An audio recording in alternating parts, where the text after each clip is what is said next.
SG Reads. Hello fellow travelers, my name's SG and welcome to the channel. Today we'll be doing another analog horror, but this time instead of a Batman or anything like that, we'll be doing a Spider-Man analog horror by Jess Preston.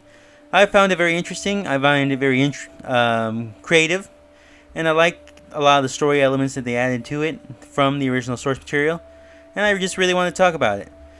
Alright, but before we start, I would like to say please like, comment, subscribe down below. I'd really appreciate it if you did. And yeah, let's get started into it, shall we? The story itself is separated into 15 different parts. The first one being the first time we are introduced to Peter Parker and he's bitten by the radioactive spider. But it does have many twists to it, to where he never goes and becomes a wrestler. Instead, he just remains sick. And we do see this idea that he is mutating into a spider rather fast, more than anything else.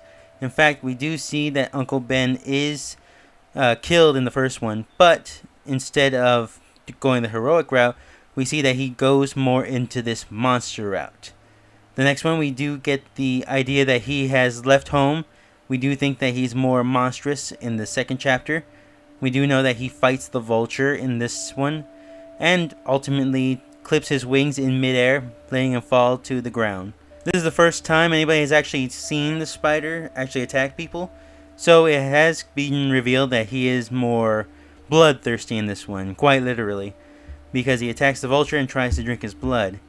The next one we go to is that he is progressing more into his mutation. We do see that he's becoming more spider-like more than anything else, with more legs growing out. That actually goes into chapter 4, where we do get this idea that he is losing his own identity. He's starting to cover himself with web-like substance that is more aligned with veins than anything else. That he is becoming more creature-like. The human aspect of him is suddenly leaving. Then we get the 5 updates in chapter 6, where there are more people wanting to get involved because they have captured at this point the spider, and he is showing to be erratic. He's showing to be stronger, having durable skin. So Oscorp wants to test on him, making him more of a super soldier like Captain America kind of style. And the government wants him too in this situation. But we are stopped by Matt Murdock, who is showing himself as lawyer to Oscorp in order to protect the spider from government officials. And we do get the big reveal of who the narrator is in this one, which wasn't really a shock if you've seen the story, but I will talk about that more later on. We do get the idea that May Parker, his aunt, does not really know where he is, nor does anybody really tell her what's happening. And then, later on, we do get the idea that the Symbiote has crashed into New York. We get that from chapter 7, adding another vicious animal element to this, where he knows that it wants to connect to the spider. And we do have another scientist coming in from chapter 6, being that of Otto Octavius, working alongside Harry Osborn and Gwen Stacy in an attempt to kind of understand what the spider is about. But Otto Octavius, aka Doc Ock, is more abusive towards the spider, doesn't respect him, considers him more of a creature, an animal, more than anything else, only worse. Then we go to the escape.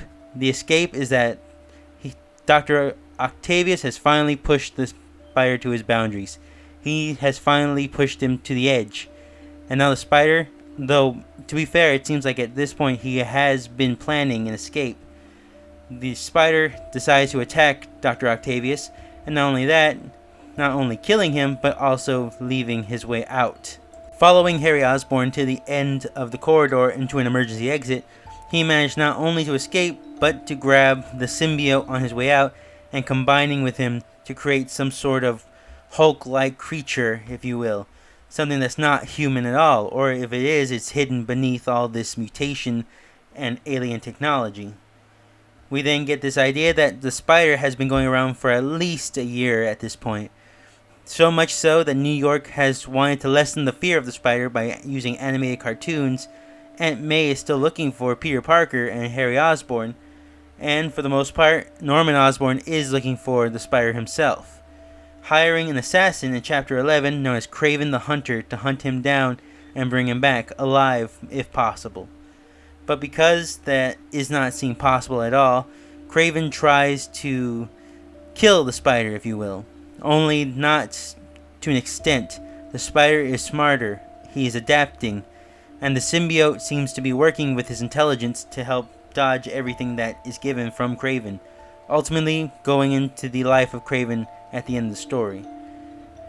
Norman Osborn, now with no options, sees that he must hunt down the spider using the serum that he has been developing off of the DNA of Peter Parker and using the map found for Captain America to create a formula that will help increase his strength and durability.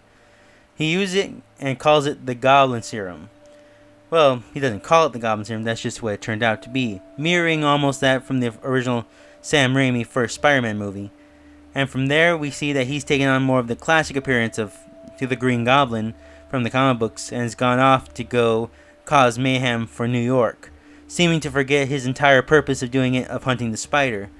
Harry Osborn goes out looking for Norman Osborn, finds him, saves him at first, until he escapes again, this time taking Gwen Stacy as a hostage to lure out the spider. And this is, if you've been aware of the Spider-Man's lore, is a canon event to all Spider-Man stories along. Like that little reference. And Gwen Stacy also ultimately dies at the end, leaving the spider heartbroken overall, and causing what little left of the Peter Parker is there to fade away, fully going into the spider mutation and the symbiote influence, tracking down Norman Osborn and taking his life by his own hands. Harry Osborn, shocked by this revelation and finally realizing that what's little of his friend is finally gone, and assembles a team. It takes within 3 years to do it. A team of 5 people: Electro, Shocker, Mysterio, Frank Castle the Punisher, and himself as the new Green Goblin. An interesting lineup, none to say, but not one that we've seen ever. And together they manage to corner the spider and the symbiote and take him out at the end of their story, finishing this story of the spider and the victimized Peter Parker. Now, that was just a brief rundown of what I could. I do suggest going to see the full playlist, or at least episode 1. I'll leave it down in the comment section and in the description if you don't see it. And for now, let's continue on, shall we? First things first, as per all my videos, I would like to say that the narrator is obviously Harry Osborn. I pretty much got that from episode 1 when he talked about Peter Parker being his best friend. And then it was pretty much just revealed in episode 5, or chapter 5 I believe, where they do just say that he is typing this up. I would like to think that he's typing this up after the events pass. Not each one like in a row, but more as each one as they happen. Like Peter Parker went missing, he wrote this down to document it. Going on forward, talking about Gwen Stacy, and that this has been a project in the making. Why he's making this? There are various other options, I would say. One is that he wants people to know what happened in case something happened to him. Or 2, maybe this is happening all at once, that he's telling the story all at once, and that he's releasing it because he wants people to know about the tragedy of the spider, the tragedy of Peter Parker, so that they don't do it again. I have to say that using the original material was very smart. I do like a lot of the story elements they added to this, such as the characters. We do get a little nod to Stan Lee, his original name, making an appearance in this. We do get a lot of various characters that have been known in the Spider-Man storyline, such as Matt Murdock, aka Daredevil, or the Punisher. And we do get the idea that Vulture was one of the first villains that Peter fought, making it interesting that this was one of the first characters to die by the spider. There are a lot of interesting elements, like in the Kraven's storyline. We do get that he buried Spider-Man with Harry, which is, again, another nod to the comic books, which is a very fun element to add in there overall. But even just going aside the main parts of Green Goblin's, Gwen Stacy, and storyline, they can coincide with this horror-like theme that gives you much more of an appreciation for the original story. If I didn't know any better, I would think that this was a rough draft for a Sam Raimi original draft. This is very fun. We do get this idea that Harry Osborn, being a photographer, taking the place of Peter Parker, is interesting. That it's fun that you think about this, that he's doing this to track down the spider. This feels more like an adaptation of the Hulk and Rick Jones storyline, just done in a more horrific horror movie style, with a creature that seems more dangerous than the Hulk himself. The art for this series is fine, it's okay for the most part. I mean, we've seen this or that in other places, but I feel that this series really shines with the storytelling. The storytelling feels like a Spider-Man story. It feels like it's straight from a comic book. And I could see the outside influences from the original source material and even from the movies, allowing some wiggle room from the original concept to a more personalized story. So I will say that the story is very well done, very interesting, kept me on for the whole ride through. And I gotta say, if there was more, I wouldn't mind. I would like to see what more of this YouTuber has to give or has to offer. Now, if I had to say the theories that are provided for this, I would say why Peter Parker went off the deep end to begin with, at the very beginning of the story in this one. I would have to say it's because he feels the pain of losing Uncle Ben. He had this idea of having a grudge against bullies already, and we do see that that is revisited with Dr. Otto Octavius bullying the spider creature as we know it. But we do get this idea that he hated injustice already as Peter Parker. And when that happened to Uncle Ben, I think it just transferred over to this main ideology of the spider. The spider was already becoming a creature, Peter Parker was already a monster. But there was a semblance of Peter Parker in his mind still that told him what he can and cannot attack, what he should and shouldn't do. So that little essence of Peter Parker was still in there. And we know that because even when it got the symbiote, it wasn't going at full strength. We know what the symbiote is able to do when it's at full strength, and that has become a complete threat to all of humanity nonetheless. But the fact that it didn't, the fact that the spider didn't become a threat in the storyline as we know it, is because Peter Parker was still in there, trapped in the monstrosity, if you will. He was trapped in this creature's mind, but was still present in the actions that he took. Still wanting to hide at night, still only attacking bad guys or criminals. And we do get this idea that even at the end, maybe he was still there. We do think that Harry Osborn did lose his mind when Norman Osborn was taken out by the spider. But again, that goes back to the idea that Peter Parker lost his temper, because we do see that often too in the storyline of Spider-Man when he lost Gwen Stacy. So to say that the part of him was suddenly just gone forever, I'm not sure that's true, honestly. For all we know, maybe Peter Parker was still kind of sentient in there, just hidden amongst it all and uncontrolled by his body.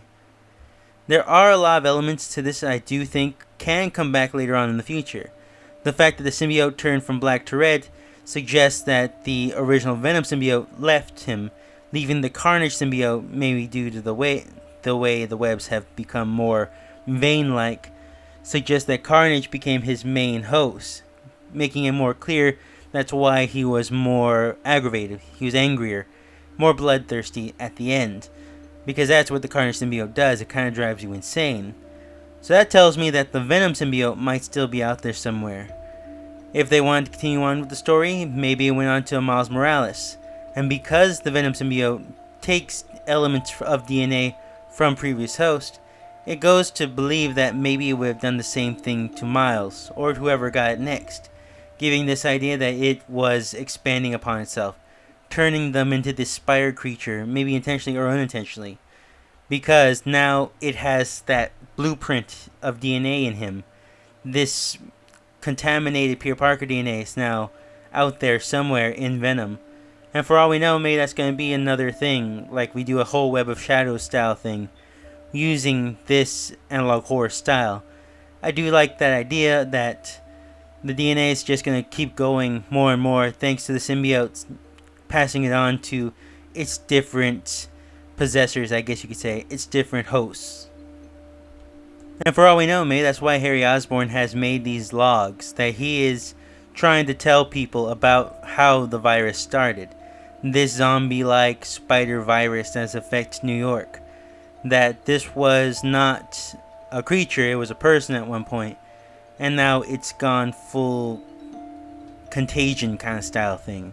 I do think there's a lot to be worked with. I do think that it's an interesting story that can be continued. I do really like it and think that this deserves another look around if you want to just try it again. Not to say that it needs a sequel. I think it's fine the way it ended now, and I think if they just left it be, that'd be fine too. But just saying, you can always dream, can't you? So all in all, I love the way this was presented. I love the way it was developed. And I love the way it finished. It's been a while since I've seen a natural project, especially one of analog style, that did have a conclusive ending, at least to a season 1 like this. I do like that I can leave feeling that, yeah, I watched the whole thing beginning to end, and it felt like a complete story. So that in itself is a really amazing feat. I do think that there are some things that didn't work, or were needed work, but compared to the things that did, it's absolutely minuscule and doesn't matter. This is a fun story that I think everyone needs to check out. I think it needs more praise for the way it's written and the way it's presented and the characters are portrayed. I do think that having Harry Osborn being our main protagonist, basically, is a very well thought out idea. I think it's very fun. I think it's something that not a lot of people do, because Harry Osborn isn't really on the radar for a lot of characters. I mean, we've seen him in the Raimi movies, but that's only for a limited time. And even in Spider-Man 2, we really didn't get to know him that well. Here we can kind of understand his character, where he's coming from, and the hope that he feels in his heart that Spider-Man or Peter Parker can be saved overall. And even him taking the role of Peter Parker for most of the storyline does speak volumes to how close they are, and how similar they are in thought processes and the way they want to present themselves. I did really enjoy this project, and I do suggest going to see it. Like I said, you'll find the full playlist down below, or at least the original video. So go check it out if you can, if you have some time to kill. Thanks again for watching. I hope you guys enjoyed. Please leave a like, comment, subscribe down below if you did. Or come back next time. We'll see how that goes, yeah? See what's on the next few videos. I do have something special planned if I do reach a good number. And yeah, thanks again for watching. I hope to see you guys again, and have a great day.